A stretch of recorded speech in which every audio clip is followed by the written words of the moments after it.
Naway ang mensahe ng awit ay patuloy nating nadama at hangarin natin ng isang magandang buhay. Sa pong mapagpalang umaga sa ating lahat. Ngayon po ay nagdiriwang tayo ng 108 taon at 7 araw ng ating anibersaryo. No? Binanggit ko yan nung nakaraang linggo sapagkat tayo nag-uumapaw sa attendance. Ang sabi ko ay sana'y linggo-linggo ay anibersaryo. No? Kaya 1 taong celebration ito ng ating church anniversary kung saan ay nagdiriwang tayo ng 108 taon na pamamahayag ng Ebangheliko sa dako ng Kalaka at pagkakatatag ng ating iglesia sa dakong ito. At yan naman ay ating ipinahayag nung tayo ay nag-parade ng araw ng Sabado. Kaya sana kung may parade pa rin tayo next year, meron pa rin tayong parole making, ay sana ay suportahan natin at patuloy tayong magsama-sama. Sabihin mo nga sa iyong katabi, mahal mo ba ako? Bakit? Sige nga, bakit?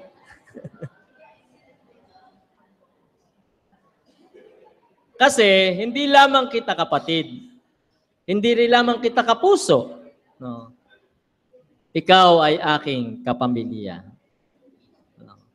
Kaya mahal kita.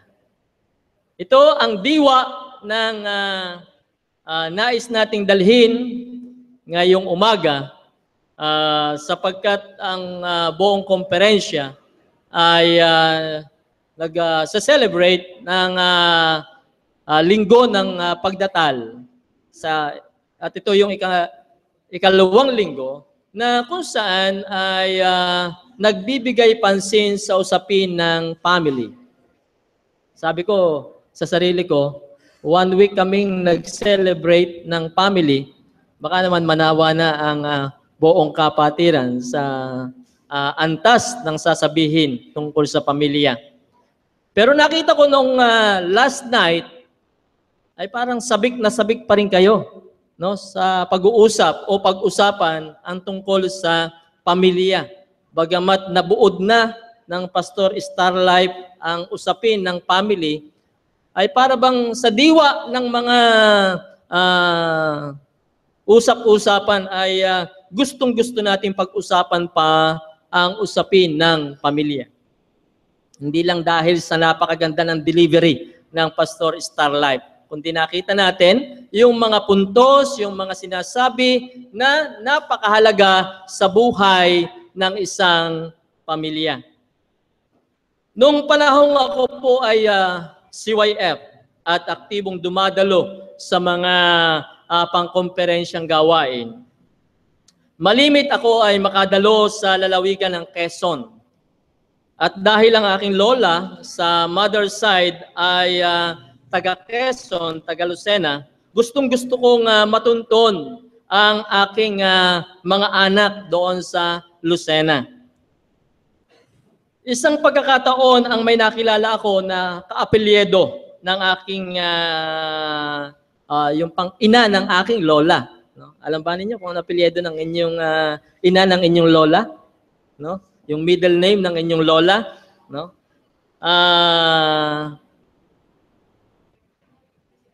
Naalala ko yon at meron akong nakilala na isang kapwa CYF sa dako ng Lucena. At ang sabi ko sa kabataang ito na aking kausap, siguro magkamag-anak tayo. Sabi ko, siguro kamag-anak kita dahil kaapelyedo ka ng apelyedo ng ina ng lola ko. Ang sagot naman sa akin ay napakaikli lang. Ang sabi niya, sadya namang tayong mga Pilipino kapag tinunto ng lahi at angkan ay tayo'y iisa. Nasabi ko na lang sa akin sarili, napakasuplada naman ng babaeng ito. No? Ayaw siguro ako maging kamag-anak nito. Yan. Tunay na tayo ay isang pamilya, lalo na sa turingan natin bilang magkakapatid sa iglesia. Sa kabila ng mabilis na pagbabago ng panahon, hindi pa rin natin maaalis sa kulturang Pilipino na tayo'y mga magkakapamilya. Kung saan sa mga nakaraang survey, ang sabi, ang Pilipinas ay number 1 sa usapin ng family, na kung saan ang family ay siyang source of joy and happiness for Filipinos. Ang pamilya ang pinagmumulan ng ating mga kagalakan sa buhay. Kaya naman, di nakapagtataka, mapapansin natin ngayon na lalong dumadami ang mga komersyo o commercial advertisement sa media na ang tema ay tungkol sa family bonding. Lalo na sa mga advertisement para sa fast food at mga pagkain. Sapagkat inilalarawan ito ang pagpapahalaga at pagbibigay kahulugan sa usapin ng pamilya. Noong nabanggit ko na kanina, noong nakaraang 21 to 25, araw-araw nating binibigyan ng pagpapahalaga ang usapin ng family. Gabi-gabi ay meron tayong tagapagsalita at nagbabahagi at nagpapahalaga sa usapin ng pamilya. At ngayong ikalawang linggo ng Adbento ay ito rin ang tema ng ating komperensya, family. At ang sabi nga ng Reverend Starlife Asi, nung huling gabi na siyang nagsalita, matapos niyang lagumin ang lahat ng mga sinabi ng mga speaker gabi-gabi, ang sabi niya, ako ba'y magpapadaig? May handa rin ako para sa akin. Kaya naman ngayong umaga, hindi ho kasi niyo ako pinagsermon ng 5 gabi. Di ako'y babawi rin. Ari naman ho'y aanim na pahina. Malalaki naman po ang font. Kaya ngayong umaga, nais din nating magbigay ng ilang reflection hinggil sa pagpapahalaga sa usapin ng pamilya. Pamilyang UCCP, pamilyang Pilipino. Tayo ay mga kaanib ng UCCP. At pag sinabing ikaw, ako, tayo ay kaanib ng UCCP, masaya po ba tayo? Masaya po ba kayong matawag na kaanib ng UCCP? Amen?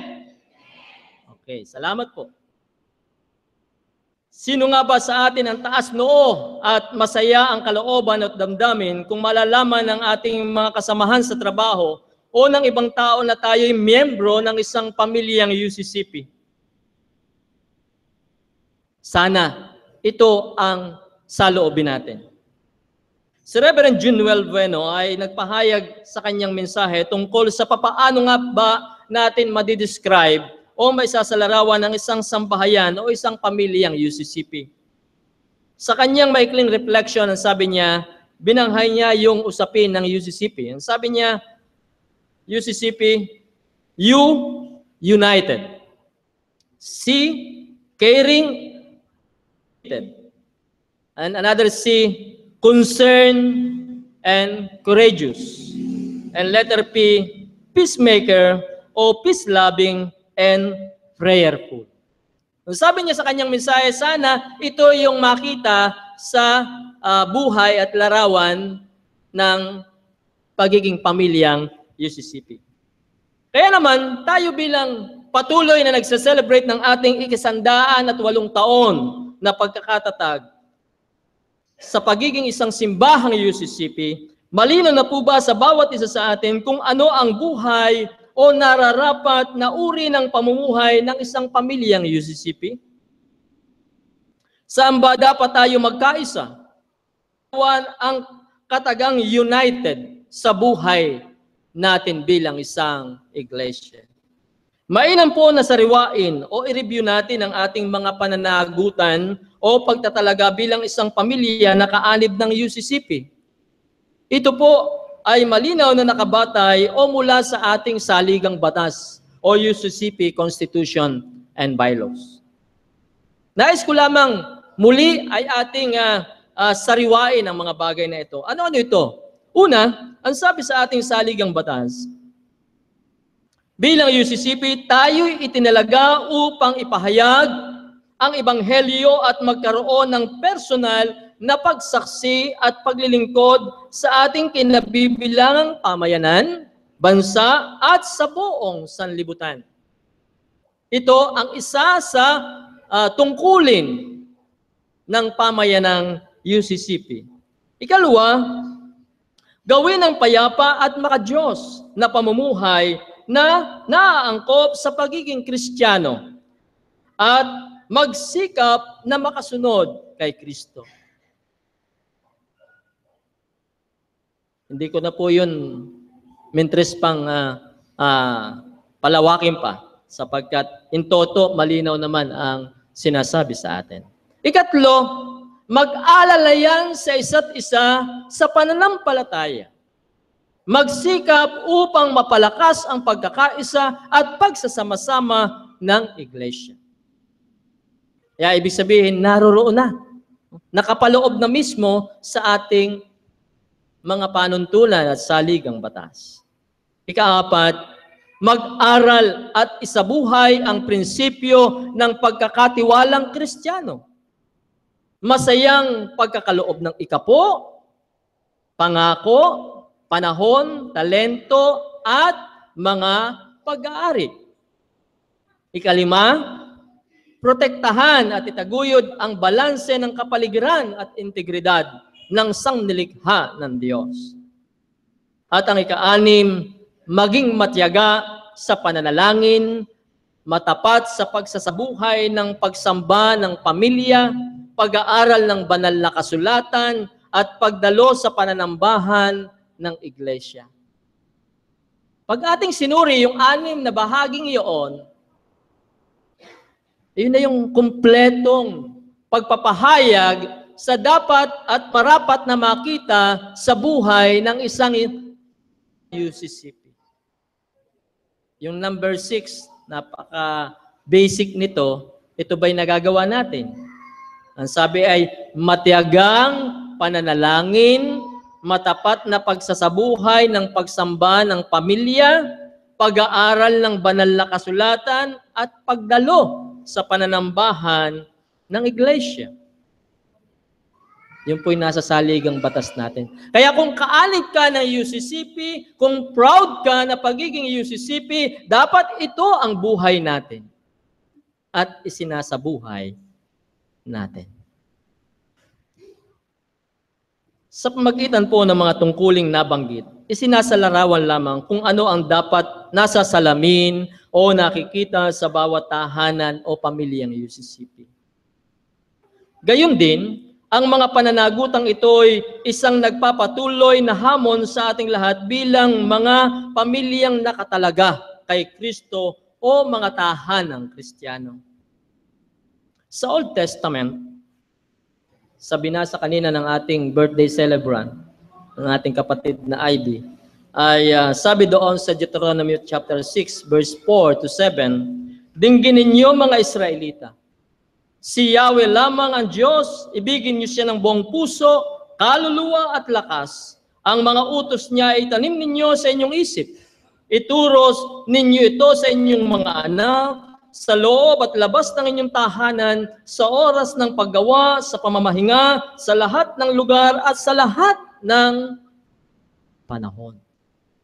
Ibig sabihin, sa kabuuan ng buhay natin, dapat nagre-reflect, nakikita sa atin ang pananampalataya natin sa Diyos. At si Apostol Pablo ay nagbanggit din ito sa mga taga-Efeso at maging sa ating panahon. Ang sabi, mga anak, sundin ninyo ang inyong mga magulang alang-alang sa Panginoon sapagkat ito ang nararapat. Igalang mo ang iyong ama at ina, ito ang unang utos na may kalakip na pangako. Ganito ang pangako. Ikaw ay giginhawa at lalawig ang iyong buhay rito sa lupa. Mga magulang, huwag ninyong ibuyo sa paghihimagsik laban sa inyo ang inyong anak dahil sa malabis ninyong kahigpitan. Sa halip, palakihin sila sa tuntunin at aral ng Panginoon. Mula sa karanasan ng mga Israelita sa Old Testament hanggang sa buhay ng mga Kristiyano sa New Testament, malinaw na itinatadhana dito kung ano ang kalooban ng Diyos sa bawat tahanan o pamilyang Kristiyano. Sa ngayon, ika nga sa ating makabago o modernong pamayanan at pamumuhay bilang mga sambahayang UCCP, tayo ba ang dapat na naka-impluwensya sa malawak na pamayanan o lipunan na ating ginagalawan? O kaya'y okay lamang sa atin, sa bawat isa na tayo ang ma-impluwensyahan at sumunod sa agos ng sanlibutan? Ano nga ba ang tunay? Ano nga ba ang nangyayari sa pamilyang UCCP? Ano po ba ang realidad sa ating panahon? Si Reverend Starlife Asi ay naglarawan ng ganito sa kanyang sinabi. It has always been said that the family is the building block of society. If we can claim rightfully that the Pinoy society is free, peaceful, progressively wealthy and developed, highly educated, God-fearing, God-loving, and true Christian, then it could only be because the ordinary Pinoy family strongly manifests these qualities. But is it the truth? It is wishful to think so, but I guess we are expressing here the high ideal that Christian family ministry wishes to achieve, but still is a long way from success. Napaka-ideal ng ating mga hinahangad, ginugusto sa pamilyang Pilipino o pamilyang UCCP. Subalit ang reality, pag ating tiningnan, hindi pa natin ito naaabot. Ang katotohanan, malaki na ang pagbabago sa ugali ng pamilyang Pilipino at sa mga tinatawag na pamilya sa ating panahon. Noon sa bahagi ng mga magulang, kailangan ng pagpapakita ng paggalang sa kilos at pananalita buhat sa kanilang mga anak. Naroroon ang pagsasalita ng opo sa mga anak. Hindi makikisalamuha at makikisabat sa usapan ng mga matatanda. Ngayon, iba na yan. Kailangan ang magulang marunong makijam sa kanyang mga anak. Kung hindi mo sila pakakabagayan, hindi mo sila makikilala ng lubusan. Ang kilala ng ating mga anak, lalong higit ng mga teenager ngayon, alam niyo kung sino ang lubos nilang kilala? Si Mr. Google. Magdamag nila itong kausap, magdamag nila itong kasama. Di ba? Kapag ka naman sila ay natulog na, tayo naman ang gising. Kaya't hindi na natin sila makausap. Noon, kapag ka may birthday, magpapatay ng manok, kahit simpleng buhay. Sabi nga, kinakailangang may buhay na patayin. Ano?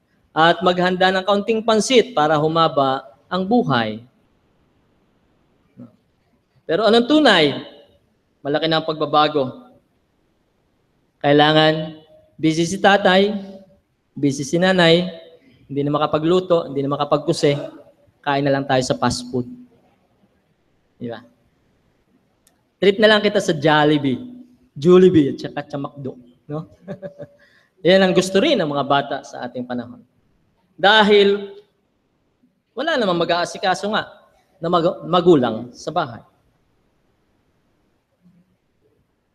At sa isang bahagi rin, bunga ng kahirapan, maraming pamilya, ang isa o dalawa sa mahal sa buhay ay nasa ibang bansa. Magkakalayo, at kalimitan ng mga anak lumalaki alinman sa kanilang lolo o lola o sa kanilang mga tiyuhin at tiyahin. Pero sabi nga ni Pastor Starlife, itinuturing pa rin natin silang isang pamilya. Minsan nga ang maantak nito may pamilya rito. Sabi ni Pastor Starlife, may pamilya rin sa ibang bansa. Yung istorya niya nung last Friday na yon, dalawang doktor, may kanya-kanyang pamilya, maaaring hindi lang niya na-express kung saan, pwedeng ang isa ang lalaki ay Batanggenyo at ang babaeng doktora ay taga Laguna, no? Ay pagka pupunta sila ng ibang bansa, ay di magsasama sila doon bilang isang pamilyang doktor at doktora, no? Pag-uwi nila rito, hindi sila magkakilala, uuwi yung lalaki sa pamilya niya sa Batangas at yung babae ay uuwi sa pamilya niya sa Laguna.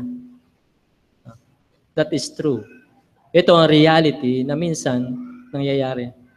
Oy, wag mong aawayin ang asawa mo. Ha? baka masyado mong tawag doon, interrogate. Huwag mo interrogate Chico Echode. Kilala ko yan, mabait yan. Ang kwento ay isang bagay na nangyayari. Isang realidad ito sa buhay ng mga Pilipino kasi physically merong kailangan, no, na mai-provide. At syempre, sabi nga, ito na may sinabi ko na rin sa inyo, sabi ng OWA, kapag ka ang iyong kapamilya, ang iyong asawa, ang iyong mistero, ang iyong asawang babae ay hindi umuwi for 6 years, ay magtaka ka na. Yun ay isang malaking question. Kaya nga, sabi rin ni Pastor Starlife, noon kapag tinatawag na pamilya, may tatay, may inay, may mga anak. Yan ang tinatawag na family. Ngayon, nagsasama kapwa lalaki, nag-ampo ng bata, ang tawag sa kanila, family. Pareho rin sa mga babae. Dalawang babae nagsasama sa isang bahay, kumuha ng bata, umampon, at tinatawag nila na sila ay family. That is reality. Katotohanan yan. No? Kaya nga, maging ang ating panahon ay mabilis ang pag-inog at pagbabago ng buhay. Na dapat maging ang iglesia, maging ang bawat isa sa atin, papaano ba natin ito haharapin? Papaano ba natin ito tinatanggap? Nung panahong kanina, magkaanak ka ng lesbian o magkaanak ka ng ano ang tawag doon? O gay noon pero may bago pang term, no? Diba sabi? Becky, no? Ay bugbog sarado yan sa tatay niya. Di ba? Oh. Pag hindi ka umayos-ayos, bugbog ka. Pero ngayon, okay lang. Di wow. Di ba? Ito yung realidad. Isang bagay pa rin na dapat nating makita upang makita natin ang isang magandang manifestasyon sa buhay ng pamilya. Sa gitna ng realidad na nangyayari, dapat sa pag-aasawa pa lamang ay naroon na ang proseso at tamang kahandaan ng babae at ng lalaki. Ang pag-aasawa ay, sabi ng ating mga magulang, hindi yan isang tulad ng kanin na mainit. Sabi, kasabihan yan na kapag ka isinubo mo at ikaw'y napaso, ay maaari mo itong iluwa. Ay hindi ganun kasimple. Ang sabi, sa buhay, mga binata at mga dalaga, hindi ganun kasimple ang buhay ng pag-aasawa. No? Ang maging pag-aasawa ay malaki rin ang mababago sa iyong buhay. No? Nung una, pag tinignan natin, sa bulungan pa lamang, sino ang nasusunod? Yung bang ikakasal o yung mga magulang na ikakasal? Diba? Yung mga magulang na ikakasal. Sila ang magtatakda kung sino ang ninong at ninang. Sila rin ang hahanap ng magandang numero ng araw sa kalendaryong Pilipino. No, di ba? Ay, wag yan. At palubog ang buwan dyan, paliit. Dapat palaki ang buwan. No? Di ba? May mga ganong kasabihan eh. Oh. Ay, malas yung numero niya. Wag yan, 13. Kinakailangan 8 para parehong bilog. Yan. Okay? Maraming mga panuntunan ang mga ninuno natin. Pero ngayon, patatawag si mga magulang, yung pala nakaset up na kung ano ang uri ng kasalan. Ay, ariho ang aming itinakda sa aming kasal. No? Kayo naman ini-invite lang namin at hinihingi namin ang inyong blessing. Di ba? Ay, gusto ho namin sa isang resort para wala na hong pagod. No? Wag na ho sa barangay. Naku, napakarami hong pakakainin. Marami pang tsetseburetsi dyan. Kung pwede, pamilya na lang. Di ba? Nangyayari ito. Realidad ito. Ba't ang masasabi natin, ang pag-aasawa ay merong kalakip na responsibilidad. Meron itong learning process. At merong skills development. Di ba? Tama, mga tatay, mga nanay, yung mga kaedad ko. Nung una-una, hindi tayo marunong magpaligo ng bata eh. Di ba, nung tayo mga binata, takot na nga tayong humawak ng baby eh. Pero nung ikay magkakaanak na, no choice eh. Hahawakan mo ang anak mo, kahit siya maliit, paliliguan mo yan. Di ba? Hindi ka naman marunong magpaligo eh. Pero yun yung skills development na tinatawag. Learning process ang bahagi ng pag-aasawa. Hindi mo pwedeng sabihin na, hindi ako marunong eh. Di ba? Kung ikaw ay dati ay walang alam, hindi ka nga marunong magluto. No. Ay, sa proseso, matututo kang magluto. Kung dati lang ay marunong kang magsaing at magluto ng itlog, no? Nasusunog pa yung itlog, ay matututunan mo lahat.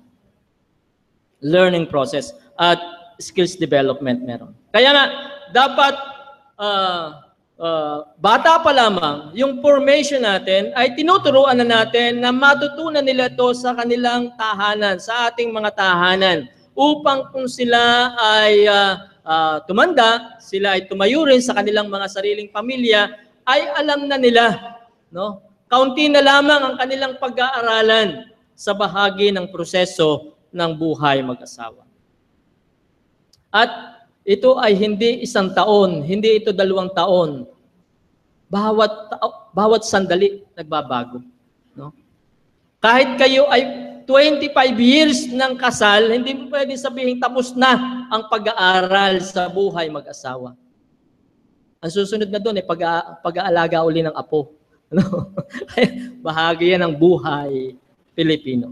Kaya nga, ano ang dapat na maging patotoo? Ano ang dapat maging kapahayagan ng pagsaksi natin bilang isang pamilyang UCCP sa ating kinabibilangang komunidad, sa ating lipunan? Ang sabi ng ating butihing Pastor Starlight, i-quote ko lang huli yung ilang mga bahagi na kanyang sinabi. The family is the most fundamental unit of society. It is the first society God established, as we read in the book of Genesis. The Lord said, "It is not good for man to be alone. It will make him a helpmate. This is why a man leaves his father and mother and joins himself to his wife, and they become one body." No? Biblical po iyon. Tunay, pero ngayon, nung una, ang sabi nga, dahil sa kahirapan ng buhay, parang yung punta namin kahapon doon sa Taysan, nakakatuwa, tingnan, isang compound, nandun ang buong pamilya, magkakadikit. Pero dahil sa kahirapan ng buhay ngayon, dahil sa iba't ibang challenge ng buhay ngayon, nangyayari sa Pilipino, ay di, ang iba nasa norte, ang iba nasa Bicol, ang iba nasa ibang bansa, no? Yan ang nature ng family ngayon, magkakahiwalay. Kasi hinahanap nila ang magbibigay sa kanila ng buhay. Pero mahalaga ang sinabi ng banal na kasulatan na ang isang pamilya ay nagsasama-sama, nandoon ang kanyang tatay, ang kanyang inay, nandoon ang mga anak. No?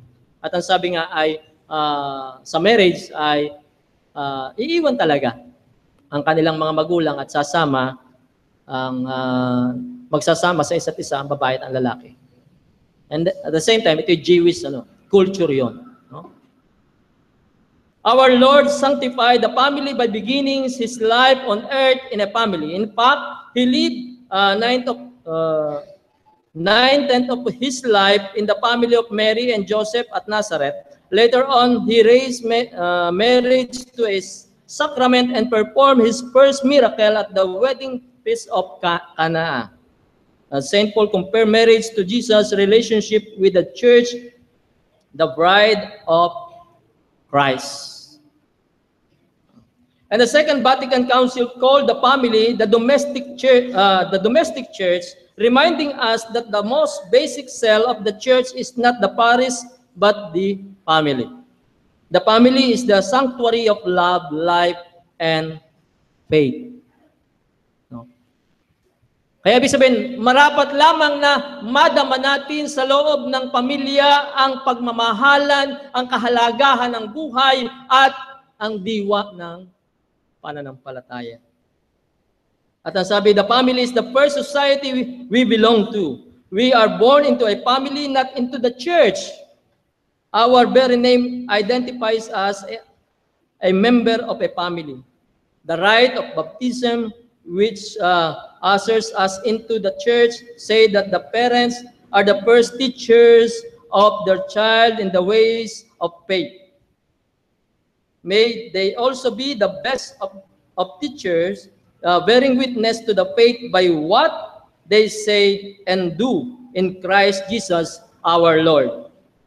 This is confirmed by science today, which tell us that the first 3 years of life are the most important in the development of the person. Kaya lamang minsan, ipinapasa natin lahat sa simbahan ang responsibilidad sa values and spiritual formation ng mga bata. Dapat nagsisimula sa pamilya at katuwang lamang ang simbahan sa formation, sa bahagi ng pagpapalaki ng mga anak. Inaasahan sa atin, katulad ng iba pang mga tahanang Kristiyano, na tayo ang maging ilaw at asin na magbibigay ng liwanag. Maglilingkod o magpapatotoo upang mapanatili o ma-preserve natin ang kaliwanagan, ang katotohanan, katuwiran, kapayapaan, at pagkakasundo. Pagkakapatiran at maging buhay o buhay na modelo o halimbawa upang wakasan ang pagsang-ayon sa takbo ng mundo o ng sanlibutan ito. Yan ang sinabi ni Apostol Pablo sa Roma chapter 12 verse 2. Kaya nga, ang lahat ay nagmumula sa pamilya. Kung ang ating pamilya ay may matibay na pundasyon ng pananampalataya, makikita sa buhay natin sa sambahayan ang mga katagang ipinapahayag sa atin sa banal na kasulatan. At kung ako naman ang inyong tatanungin, kung ano ang maging marapat na sambahayan, pamilyang Kristiyano, yun ay katulad ng sambahayan ni Josue na nagsabing, kay Yahweh lamang kami maglilingkod. At kung kay Yahweh lamang tayo maglilingkod, tunay na tayo'y kakalugdan at sasamahan ng Panginoon. Sabay-sabay nga po nating sabihin, kay Yahweh lamang kami maglilingkod.